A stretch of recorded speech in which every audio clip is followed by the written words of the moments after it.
podcast is Transcend Breaking Boundaries. Now, introduce yourselves if y'all mind. I'm Mick. I'm Bree. And who are y'all? A little bit more. Well, I'm Albany's brother, little brother. And I'm Mick's girlfriend. Tell me your age. I'm 26. And I'm 29. Awesome. So, I want to go off and, thank y'all for taking the time to do this.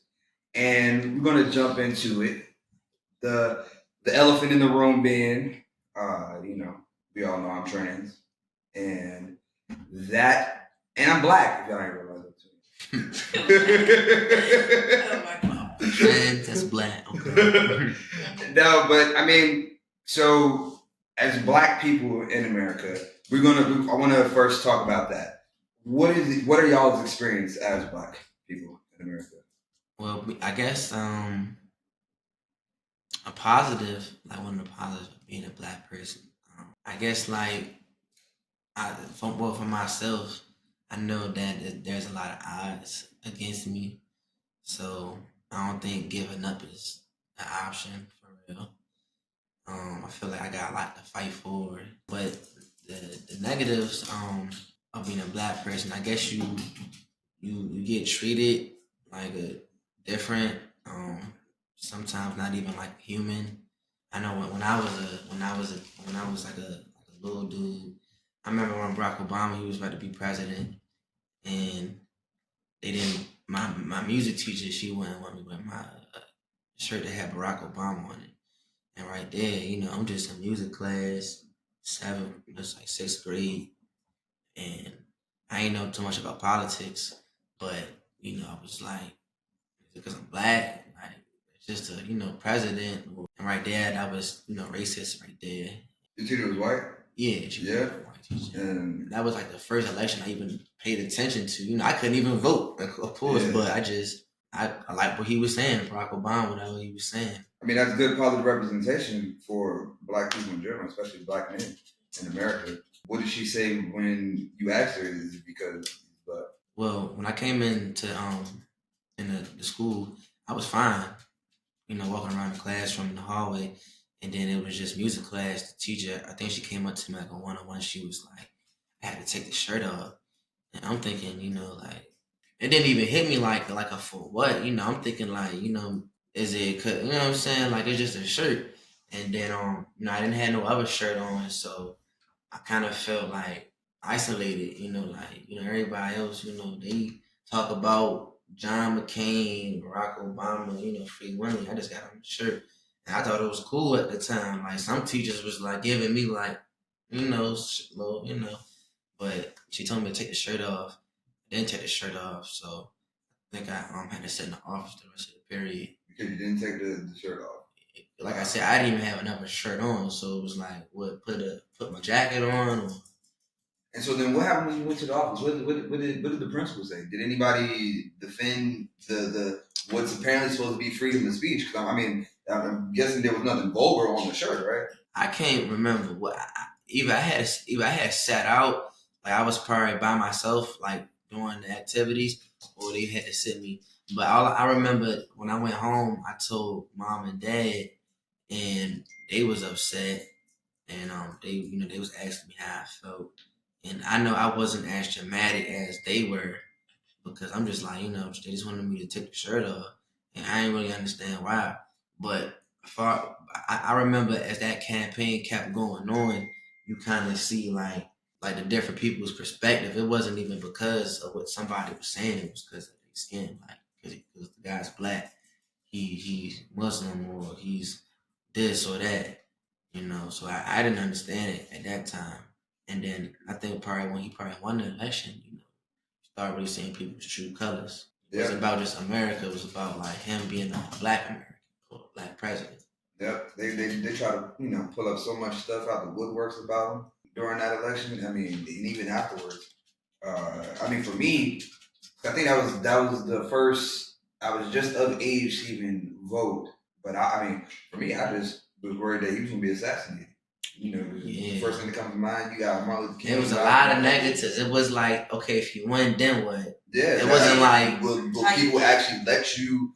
Will people actually let him? You know, and at the same time too, that you got most of the individuals that are represent the House and the Congress and the Senate all old white men. So at the same time, he has a fight to even get and accomplish certain things that he wanted to do in his campaign. But I swear, at any moment, I just thought that he was going to be shot, especially the second time around too. I was like, all right, there ain't no way. I was really doubted that they was going to let him do it. Yeah, I remember the inauguration. We went up to the inauguration. There was a lot of security, snipers. Like, it was cool that he was going to beat it, but the security was just real crazy. Did now was that your first? That was your first experience with racism, right? Like really understanding. Yeah, that's the time when I could probably pinpoint. Yeah, like have you experienced any negative racism? I don't even. No, and then if you have, And it's like yeah, probably not. And there's nothing wrong. That's good. It's good. If you have out of your 29 years of life and you have not came across any racism that you may know of, perhaps it might not have been something so blunt into your face or anything like that. But if you haven't came across any racism, that's good. That's in my opinion, that's good. Okay, it's something small, but I can say something. Okay, I was working at Panera Bread, and there's a lot of older, elderly white people that come in a lot. And so one time I was taking care of this lady, and I thought I was being very sweet, and she ended it with, and basically she said something about, like, I wish y'all go back to where y'all came from. And and it was really weird for me because I was really in a good space, like. Yeah. Okay, and she was really old and white, so I keep saying white, but she was really old. So I'm thinking like she was. If she was white, back she in the was day, white. yeah, she was white. Nothing wrong with that. Call it out. It made me feel away, but she was a regular. So it's like that wasn't just the only time I seen her. She was there often, and so times that she would say that, it was another time when she said, "I love you all," like, and it was just weird, and like when people say, use. It's a term that white people say. I can't really think of it this very second, but when I hear it, it makes me feel away. So I don't know. She said it, and it's like, okay, I don't know. It was too much, but that was probably the littlest situation. Have you ever, since you worked in hospitality? I mean, for me personally, I can, on several occasions, I've been told by my managers that tables don't want me to serve them because of the color of my skin. Is that something that you ever experienced at all in hospitality? No? That's good. That's good. I mean, now, if that was to happen now, I mean, because back then, what was told to me by managers, of course, these were white managers, unfortunately, that's the country we live in, and they accepted that, they tolerated that, and so they just put another server onto the table or to have someone else take care of the guests, and left me to just feel like how I felt about it, and my representation just didn't matter at all. But it's good that you haven't experienced any type of racism, really. I mean, there's nothing wrong with that at all. And I wish wish. It would have been a way, but it just probably wasn't a way where I took it there where I should have probably thought deeper about it. Yeah, and I feel like part of I think because is racism talked about in your family at all? Like, is any of that really discussed? I mean, because it wasn't discussed in our family either. My family doesn't really discuss a lot of stuff, so. And I feel like that's a problem in black families right now, is the fact that a lot of stuff is not talked about. Mm-hmm. I mean, because the first time that I was called a nigger, I didn't know how to respond to it, honestly. Right. Because I'm so taken aback. And then the second time I was called a nigger, because I know it's wrong. I know I shouldn't be called that. And then the second time I was called a nigger by somebody who I'm, fighting with in the military, agreed that I'm supposed to protect their life, they're supposed to protect my life, but then they got no respect for me, they can just easily call me the N-word. I felt rage, you know what I'm saying? And it was, I just wanted to beat the shit talking mushroom out of her. Like, that's instantly what I wanted to do. Because I know you are blatantly using it in a derogatory way. Mm-hmm. I mean, even now, you know, the N word is said in the black community. I don't be calling people niggas, this, and that. That's just my personal preference. I don't like, I prefer to say ninja. If I'm to say something, I'll say ninja, or, you know, just don't say anything at all. And it's, again, it is good that you haven't experienced any of it. It does exist though. Do you talk about what happened, you know, during 2020 with Junior? Did you ever like, what was your thoughts and process mind frame going on? Both of y'all's actually, like, what was going through y'all head, you know, with you know, George Floyd, and with the fact that you people couldn't necessarily ignore what was happening to people of color anymore, because just because it wasn't happening in the forefront of people's face doesn't mean it hasn't been going on over the years. So what was going on in y'all's mind? And then how do you feel about things now? Do you feel things have progressively changed now? Or do you feel that it's literally just, it was all a front, and we're just right back in the same spot that we were 3 years ago? With that George Floyd situation, I had, this got another thing to do with, I guess, being black in America.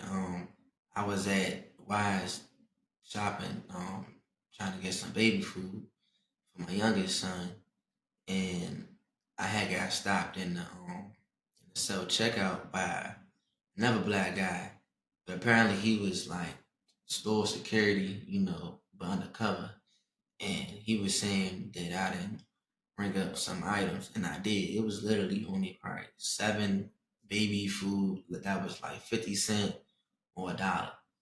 So first he like, can you forgot something, and I didn't even forget it. I didn't bring it up yet. But he was just so on my ass. He like, you ain't bring that up. I'm like, thanks, man. Bring it up, and then kind of going back and forth with him. Long story short, I'm trying to get out the store, and he takes my receipt, and he's like, you ain't scanning this, you ain't scanning that. I'm like, what? Mind you, I'm thinking he's a regular person, so I'm like, why are you even talking to this dude? And trying to get my receipt so I can get the thing so I can just scan it. He wants me to rescan everything. You know, if you can take the receipt, scan it right there, and it does it everything right there. So I'm going back and forth with him. I just leave the store, and then he ends up calling the police on me. I leave the store, I get to the house. House is down the street. And I get out the car. I'm bringing in the cars. I'm bringing in the bags inside the house, and mine in the house with Amari. And I think I leave some in the car. I go back to the car. Police pulled up, and I walk past the house, and then I walk back inside. I walk towards the screen door, and he's like, "Where I'm coming from?" Like, I just left the gas station. He like, did you see the store? I'm like, yeah, what's going on? And I think as I'm talking to him, when he first seen me, I walked past the car, talked to him, and I walked past the house. So like by that time, I'm pretty much good. Now he looking inside the house. I'm like, yo, what you doing? Like I don't know if he trying to see if I put bags down or whatever. He just looking in, like literally inside the house, like through the screen. And then he walked back towards his car. Now I go back towards the house, because all I'm doing is I'm not trying to make him see that I'm going to the house. He just looking inside the house. So then I go in there, and he's talking to me outside the door, and mine right there, and I guess he's trying to talk about whatever he got the call from or whatever. And we got the screen door closed, so I'm talking to him inside the house, but the screen door is closed. He outside the screen door, and now he going back and forth. Now he grabbed me by my waist, he grabbed me right here, and he yanking me, and I'm holding on to like this so he don't grab me, and eventually I let go, and he just yanks, and now I fall. You get what I'm saying?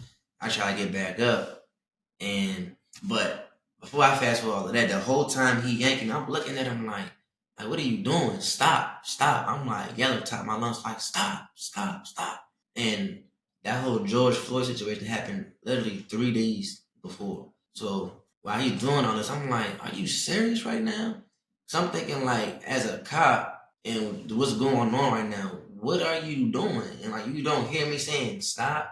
Like, first of all, why are you even grabbing me? Why are you still grabbing me? And you hear me saying stop. So what are you doing?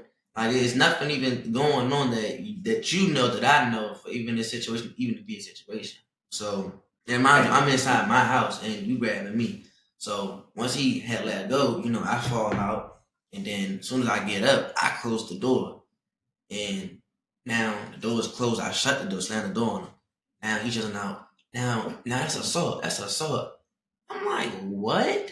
Like, for you to say you just make up a charge and assault, dude, you just made me fall. You grabbing me, and now you doing assault. Assault on who? You mean you on me, right? Because that's what just happened. So now I don't open the door. I'm scared to open the door. You just said assault. I don't know what you just did and what you just yelled out. I don't know what's about to happen now. Mind you, this George Floyd situation just happened, so I don't know if you got this big ego right now, like you guys think y'all the shit right now, or y'all don't care about what we saying or whatever. I don't know. So I don't open the door. So about 10 minutes, it got real. Like, now I'm hearing him call back up. I look outside the screen door. It's about 5 more cars. About 20 minutes later, the whole court is surrounded by cops. Wow. You'd have thought I stabbed this man, I robbed the store, whatever, and you don't even know what happened. So my mother's going outside trying to figure out what's going on. She wants cameras showing what happened. Like, what did you even come to the house for? But yeah, so that happened 3 days after George Floyd. And the cop ended up getting suspended because my mother pressed charges on him the next day. And I didn't get charges for me prior to like 3 days later, but they was trying to give me assault. They was trying to, with that whole situation at the store, they ended up getting dropped because they had it on camera that I didn't even do anything. So whatever the guy saw, he was just being an asshole pretty much. But forget all of that. It was pretty much that cop doing the absolute most. Because I didn't leave the house for I was scared to be in my own house. I've been in the situation. I mean, it was like in 2021, and I ended up going to jail for something that I was wrong to do, but at the same time, I didn't open the door. Like it was a situation that went bad. That got badder, and I remember calling my mom. I'm on the phone with my mom, and I'm just like, I need you to be on the phone with me because I don't know what can happen, and I'm not going to open this door. The way that how they sound outside got me scared, and I don't want to sit there and open the door. They might think they see something that's not even happening. So I'd rather if they're going to bust up in here, I'm gonna just be staying. I'm gonna be still, and that's what I told them. I'm sitting there yelling at the cops. I'm not opening the door. Like y'all can break the door down if you want to. I'm not opening the door. I don't know what y'all are gonna do when y'all come up in here. So I'd rather just not even move because I don't want y'all to even assume that I'm armed or anything like that. Yeah, everybody's energy around there, they was like, they think I stole. They think now it's from one thing to another. Now it's like they think I put my hands on them. And mind you, so it's not just this officer, it's still the whole police. And mind you, that whole George Floyd, everything, you don't know what's going on through their head. And it's nothing but white police officers. You don't really see none of the black ones. And like, everybody's energy was like, oh, I did something. And he's in the house. So I didn't leave the house. I think how I even left the house, I probably waited till like an hour, and I left through the back door because they was in the backyard too. Like, they was thinking maybe I might come through the back or whatever. But as soon as they left, I got out of there, and I ran to like the next neighborhood. And like I said, I didn't get charges until probably like 3 days later. But I didn't had to turn myself in or nothing like that. I had to end up going to court, but coming outside when that happened, who knows what happened? I don't know. But I wasn't doing it. It's an unfortunate thing that's the reality. Because you don't know what goes through some of these cops' head.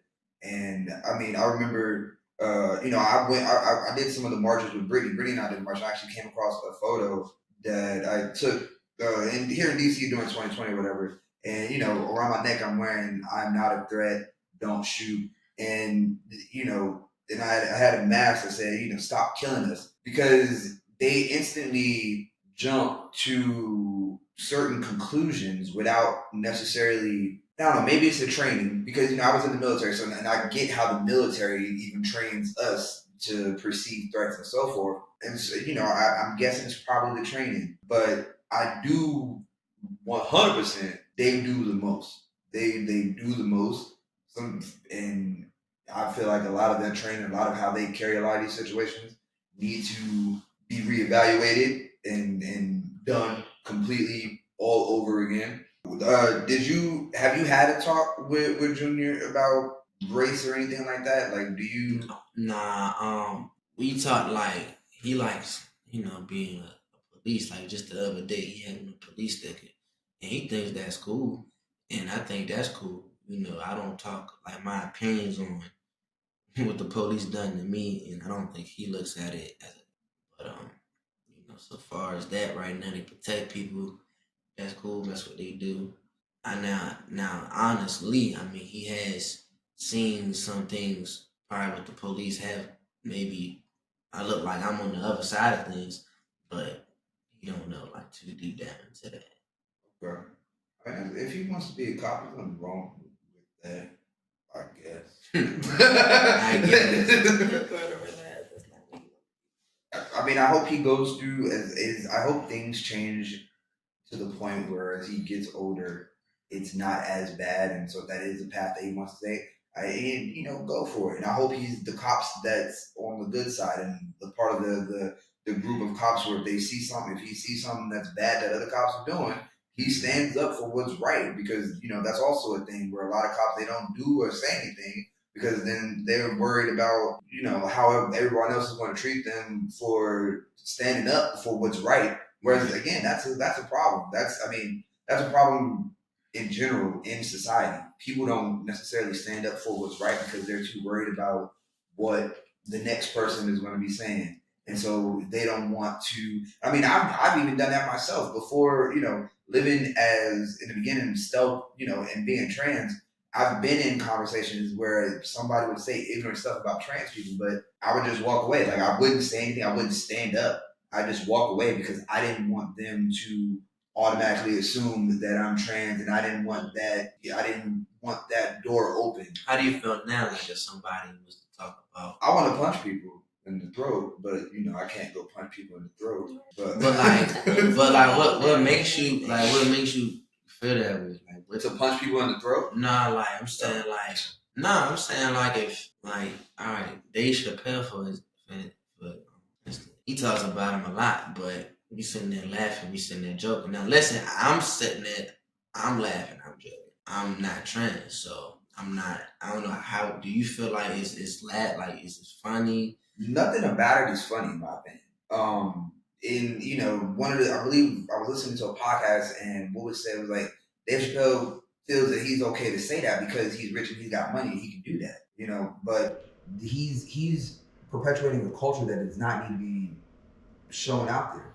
Nothing about anybody's trans experience is funny, because you got trans people who are assaulted on a daily basis. You got trans people who take their own lives because of what they're going through. You know what I'm saying? And nothing about that is funny. So I'm not for the festival I went to over the summer. Dave Chappelle was there. He was hosting it, and I went to it, and I was appreciative of the fact that it was for Black people. That's what I enjoyed about it. You know what I'm saying? Because I feel like Black people as a community, we don't have the right community that we need, especially just in general. Black people don't have a community. So I was for it, and it was all, at all Black wines and everything that Black was about. And this is in Napa Valley. Do you know Napa? I didn't even really know what the hell Napa Valley was. So it's wine country up in California. But I think wine country, I'm thinking old white people money, white people stuff. But the fact that they were wineries and they were, producing Black representation of wines and all of that, I'm for that, and I was happy about that. But Dave Chappelle, I think he's ignorant, honestly. I think the stuff that he says is ignorant, and it doesn't help. And this is the reason for this podcast. Is I feel like Black people in general need to gather and have a community, but at the same time, don't exclude the LGBT community, because we are don't exclude the black people in that community, because we are part of that same community. And it's you don't help it doesn't help at all. You know what I'm saying? You we have already so much stuff against us. Why create more tension within our own community instead of being one with it? So do all your friends know I'm trans? Do your friends know you have a trans brother? I don't never say trans, but I mean all of my friends that know you. But at the same time, we ain't never. It's like, do you really know? You get what I'm saying? But I'm really thinking like, if they really know you, they know you. You get what I'm saying? But we ain't never said like, yo, is Albany this without that? But like honestly, I never said nothing. But honestly, I'm always thinking like, you know that like he had these different looks, and it's always been that. You know what I'm saying? Yeah, and again, we've never. This is. And I've always called him my brother, but at the same time, like I don't know if they actually know. Like I'm respected by not saying nothing or action, but I can say yeah, but I'm not saying that it's been like labeled as trans. Okay, I mean, we've never talked about it. I've never really said anything about how, if I want that to be discussed. I mean, the other night, I was talking with Bree, and she was telling me. Now, I remember when Brittany told me that she had found out that she had told Bree that I'm trans. When? And I mean, in my mind, When did she tell her? She told Bree when she was like 10 or something like that. Oh. That she told me, yeah, 10. But in my mind, I didn't think that's something that she should have been told, because her entire life I've been trans. Exactly. I've been a boy her entire life. That's the same thing with me. It's like putting that out there is like, if you know me, you know me. You know my family, you know Brittany's gay, you know. You get what I'm saying? So it's like both my siblings been gay pretty much, or I've been obvious. So it ain't like looking at obvious this way, obvious, Brittany. And so like if you ask like who's my friend, you're gonna see the same dude who's been with me. So it ain't like anybody know we've been the same dudes I've been around. Does Junior know that I'm trans? He probably you haven't. No, but like I said, like he not dumb. But it ain't nobody that said Albany is trans. Like, I don't even think he probably knows what trans means. Yeah. And then the thing is, though... But at the same time, he might do. Not with trans, but he probably know, because at this age, I mean, they just be just knowing shit before we can even tell them. It's just in cartoons, it's in movies, it's in, like, we can't even get there yet. They already making the scene. So, who knows? I don't know. I mean, no, could have said something. I don't know. And that's the thing. I guess I know your mom doesn't respect my choices, and that is what that is. Can't really do or say anything about that. But I also know it's like, because even still for some reason she can't use the proper pronouns, blows my mind. It blows my mind. And I find it to be completely ignorant. Well, she just said that's what had me her confused. I would have never known anything if she didn't. And my thing is, like, I feel like it's past the point of where it's an accident. I think it's more so of a purposeful thing. Yeah. And that's what I don't like. Yeah, I can't tell if it's purpose or not, because it's like, after a while, it's not that. I'm going on 17 years. At a point it becomes purposeful. It's not that hard to say he. Especially 17 years of transitioning. I mean, especially when everybody around you, it is saying he. It's not like, it ain't like your co-workers or everybody just messing up, speaking on you. And I'm speaking on you, so obviously my brother, he, Brittany saying he, so anybody else saying he, so what's making you say?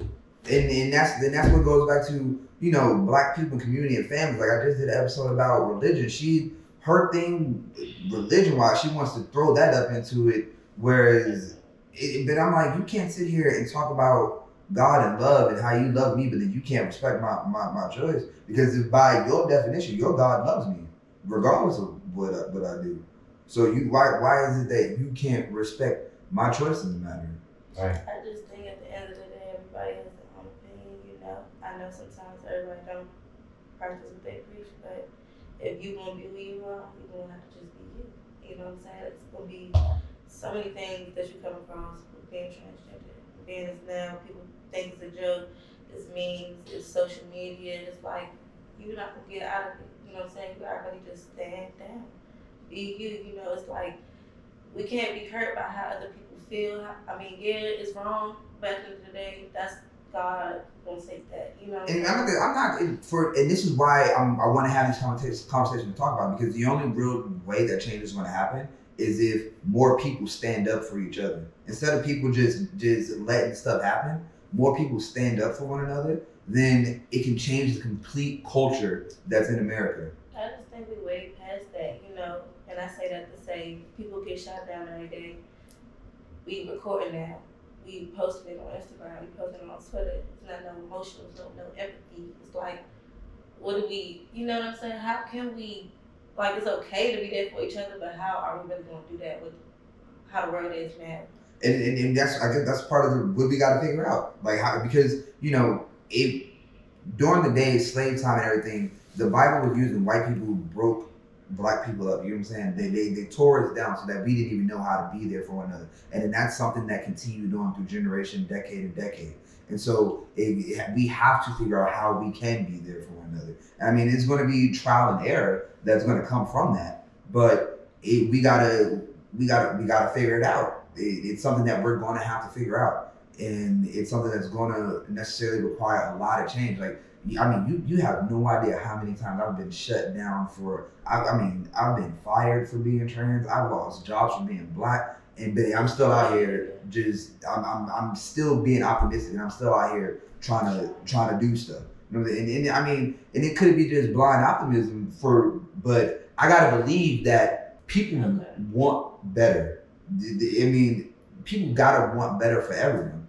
It has to be. I gotta believe that, in my opinion. So I mean, I was gonna say, like, I mean, of course, when you're applying to jobs and stuff like that, you don't have to say that. But of course, that's lying, and that's that who you are. So I would understand. Well, I mean, it's when I apply for jobs, I'm not lying. I'm a man, so I put So man what's on the there. problem? What you mean? No, before, in the beginning. Oh, okay, Before, like, yeah, like when I When at you the were beginning of my going through that transition, and when I transition. was open about it, that's when I was having problems with employers and so forth. But then the moment I stopped, the moment I had to hide and not be proud of myself, Yeah. that's when my life got easier. But inside, I'm hurting. Inside, I'm in pain because I can't be myself. And that's why you got trans people or people just in the LGBT community who kill themselves because they can't be themselves. And it's not like I didn't try. I tried twice, didn't succeed, and I'm happy I didn't succeed in it. But when you don't, and especially when you don't necessarily have a family that supports, because the household that we grew up in, no, no, it was not a great household whatsoever. And Miguel really didn't see much of what the stuff me and Brittany saw. And it wasn't a safe place. It wasn't a place to express ourselves and be ourselves. But I don't want to. Well, I do feel like I know why, but I feel like, again, this goes back into black families just gotta learn to be more open minded too. Like, we gotta get out of that white trap mentality, and I feel like we're so set on that trap mentality that we have to figure out how to break out of that. I think it's a lot of people walking around here feeling like you know, and even myself, when you was saying, you wasn't feeling the love from the family that you had, you found your own, created your own. I find myself in that situation as well. I don't really feel loved at home or whatever the case is, so I'm always, trying to love him and his family and, be a part of this, and I just feel like it happens to a lot of people and we don't get to talk about it. I feel like sometimes they choose to not understand. They're old enough. They at this point we're like, I don't live my life, however you or however you feel is how you feel. I'm not going to even think to ask you how you feel. I don't even know anytime that my mom ever asked me how I felt about anything, like not even my dad. So I just bottle it up, like how you said you just want to punch people. I wake up sometimes just so irritated and I don't even know why. It's just, I don't know. I want to be loved, you know what I'm saying? So it's like I'm maybe beating him up about giving me love, but it's not that he ain't doing it. It's more so because I don't have it at home. I'm trying to create it somewhere else. It's just a lot, for somebody, and especially for what you're going through. I think trans, gay people, blacks, we all going through something, it's an everyday struggle for us. So I just feel like we gotta find some way to, I don't know, like do better. Very true. And I mean, mental health plays a big part in that. And I'm all for. I go to therapy. I'm in therapy. I go. I'm for it. There's nothing wrong with it. That stigma that it was bad back in the day. No, f that BS. There's nothing wrong with therapy because we all got issues. We all got a lot of stuff to deal with. There is some. I mean, my therapist even just there's a lot of stuff that I repressed inside that I didn't deal with. One because I didn't know how to handle it. I didn't know how to deal with the emotion. Like the household that we grew up in, there was no expression of trying to figure out how to deal with any type of emotion. There was no positive anything when it came to dealing with stuff emotionally. No, and I mean even Brittany and I, we were just talking about how we argued even as kids and what like how it affects our relationships that we have now. One of the things that we would when we would argue or even when we'd fight, if we even fist fight, whatever the case may be, we would act as if nothing ever happened. We'd go on to the next day and be just completely fine and never even talk about what it was that upset us, why we even got to that point, and we just move on. And that affects me now in relationships that I have. I mean, one of my partners, she tells me all the time, it irritates her, and she feels like I'm ignoring what she's feeling emotionally because, and it's not that I'm trying to ignore it.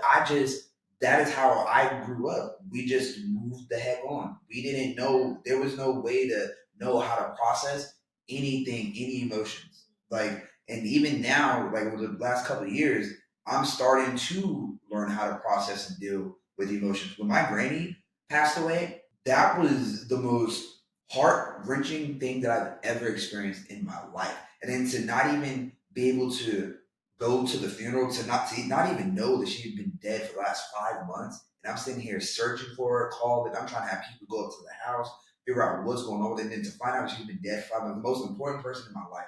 And to not even be able to say the amount of pain that I was in is it contributed to why my marriage ended up ending because I was in a lot of pain and I didn't know how I thought was best to deal with it was to not even deal with it at all. I felt just it would be just to act as if it didn't even happen, and that just made things so much worse, so much worse.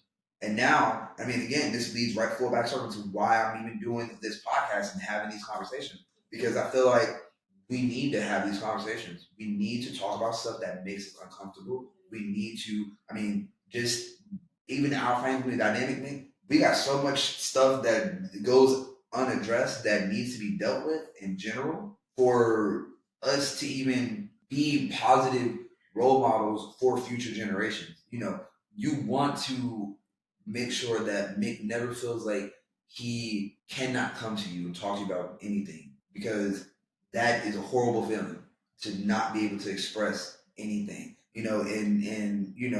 Don't have the mindset that your mother has. If Mick says that he's trans, do not shun him away. That is still your child. Show your child some love. There is nothing wrong with being gay, lesbian, trans, whatever. We're all still humans. There's the Bible was written by white men.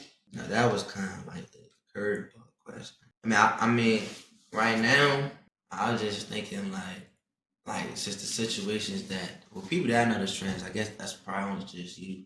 I guess at a certain time you thought who you was, you wasn't, or whatever, and I never really.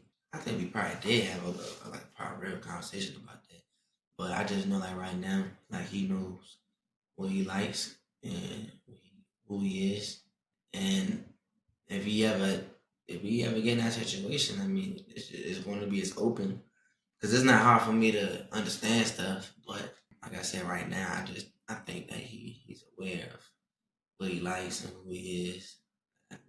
That's it, pretty much. If he wants to talk about other stuff, we can.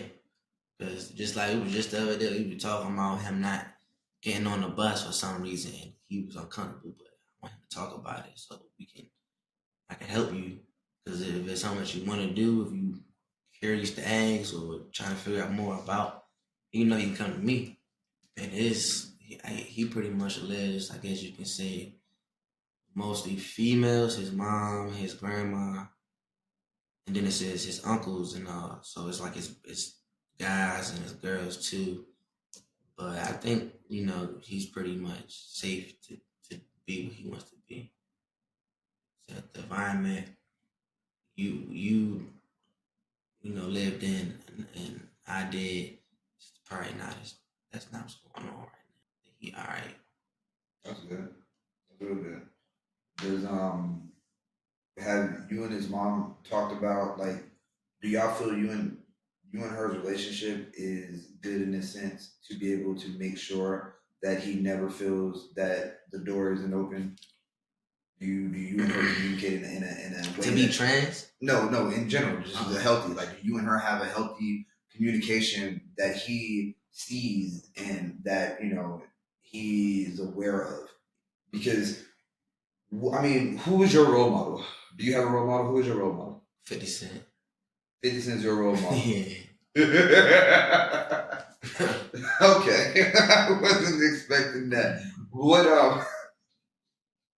I've been my role model like I was younger. Like wanted to be like 50, wanted to rap, have my own this, have my own this.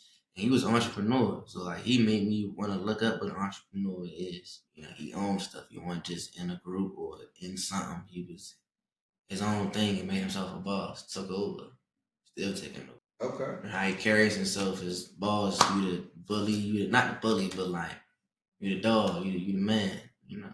Okay. I wasn't expecting you to say 50 Cent. Mhm. I don't know what I was expecting to say, but I didn't think 50 Cent, honestly. Okay. Who's Junior's role model? Probably me. Okay. Do you talk to him about grief, loss, like emotional stuff? Because I know you lost some people in your life, so do you talk to him about that? Yeah. Yeah, I talked to him about it. Just recently he was talking about he was saying something about his stepdad. Well his mom told him that he had a stepdad that her old situation he had died. And so he was kind of like confused. He was like, I don't want to have another daddy or something. But they had passed away. So I was pretty much telling him, you know, stepdad, that's, you know, married, that comes from marriage. But as far as like losing people, like on her side, they done lost some people. On my side, I done lost my friends. I guess probably just telling him like just having love for him because like he kind of doesn't understand like why I go to the graveyard a lot to go see grandma, to go see my other friend Bills. We just went to go see my other friend Romeo. But I just told him like, you know, I just, you know, when you care about somebody that you love, you know, you don't know how to talk to them still, but you, to me, I just go visit them and I have my conversations and I feel at peace, you know, with them. And he gets it, like it's like this little thing. Like when I see a white butterfly, I think that's my friend Bells. So when he sees a butterfly, he always says like "Hi Bells," or he always says Bells, or and her son too. They do the same thing. Like they always say like that's Bells, like, and I gotta get them to understand like that's not he's not a butterfly. It's just that's just my remembrance of him. But they get it, and it's kind of cool because it's like they don't get as sad, you know, you know, death is nothing but, you know, well, I can't say it's nothing but sad, but it's like, to them, I think it's like, it's a different emotion. Like, it's happy. It's kind of happy, like a celebration. Like, it's just, we happy. Like, yeah, we crying on that way because we miss them. But it's at the same time, like, I'm talking to him still there. Like, asked him how many times he went to go see grandma or he went to go see my friend Bells. It's like, it's not just a birthday. It just be it's a nice day, or we got some gas money, or we just go see him and we talk, we eat, we celebrate. Like That's good. That's really good that you do that in that way. Yeah, that's good. So, I mean, what do you do in general? I mean, like, how do you deal? Like, where did you get? How were you taught to deal with emotions? How do you deal with it? I mean, because again, a lot of I still haven't even been to grandma's grave. well, we did I, that one time. oh yeah, Yeah. Yeah, that was that one time we damn near hit the full Yeah, shoot. but it's like I can't do that because I don't necessarily know how to deal Honestly, with that. I kind of feel like it's forced. Like honestly, like it's probably sad to say, like kind of like I remember when I was when I had got jumped, when I was off of like morphine in the hospital, lean, Percocets, like just having like kind of like I'm feeling hype, like I want to say something, I want to do something. That actually make me want to like so that's kind of why I feel like me like dealing with it, like being like at a certain pain where it's like or like the high from it. I feel like I wanted to deal with it. Like just the other day, I was feeling weak. Like I was sick, and I'm crying on her, and I'm like I miss Amari, like I miss Amari, you know, like. But I won't talk about it as much. And I remember when we was off on shrooms, like the first time, like it was crazy ass feeling. Like that was some cool shit. But like she like that experience was like That was funny.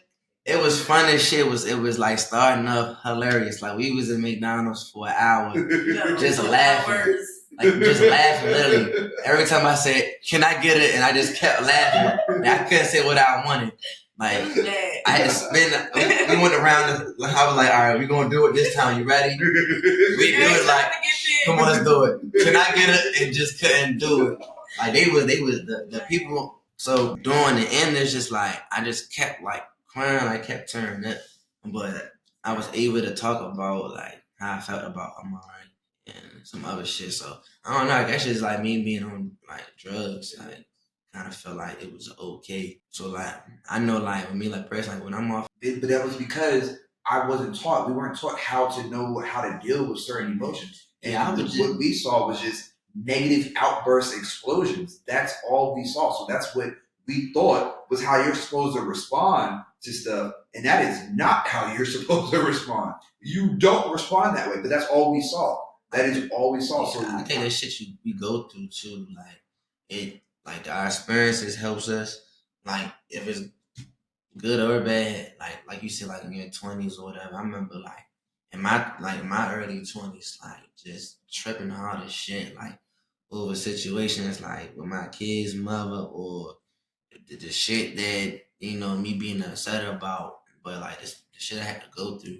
I think it gets better to like teach that person who's in their 20s now, me being like 26, or just talking to them now, because I wouldn't have nothing to say. It's like I'm telling them, man, just gotta go through it now.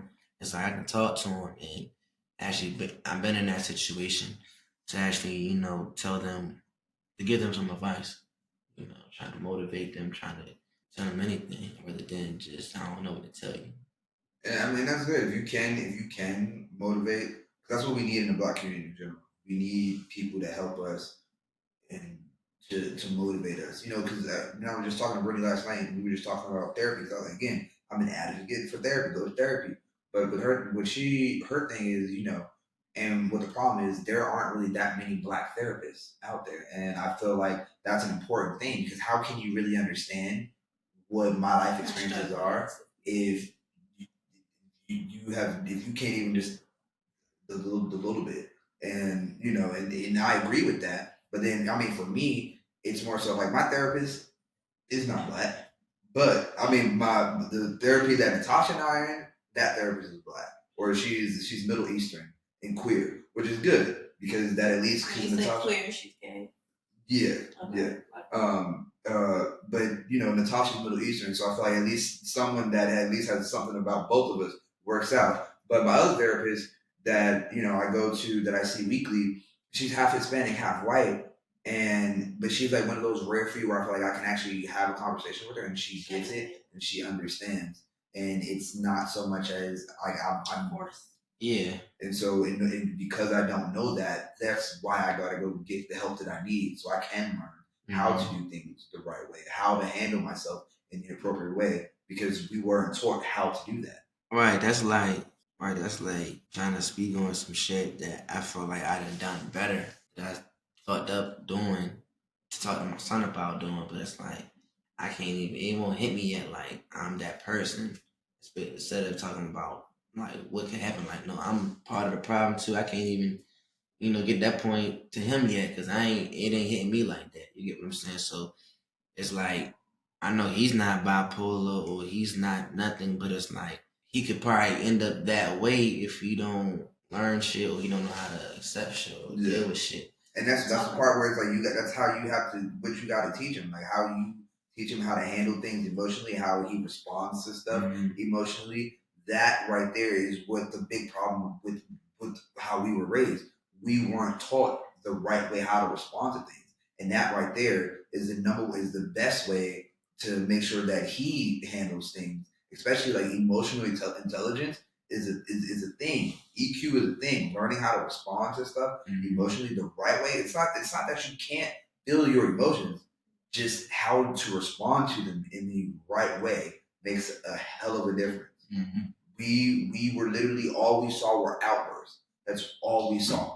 I mean, the stuff that even stuff that you didn't even with the stuff that I seen with just your mom and dad, and like it was nothing positive ever. It was just it break people down emotionally. It was just not good, and all it was just yelling all the time, ass beatings and yelling all the time. No, there was no fucking nurturing at all in that household whatsoever. I mean, we say I love you to each other.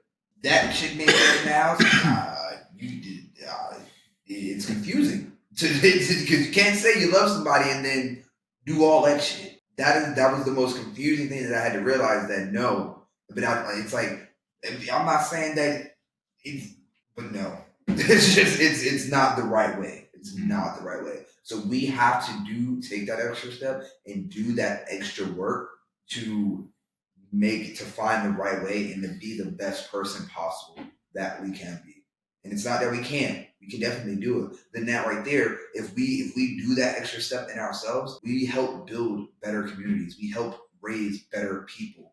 You take this time to be that way right now with Mick. He's gonna know the appropriate way to handle stuff. If he gets his heart broken or if something upsets him, he's not going to just lash out. He's going to know how to deal with it within himself emotionally and know how to respond in a way that's not going to be detrimental to him or anyone that he's with. That's what, in my opinion, that's healthy. That's health. That's healthy relationships. That's what's needed.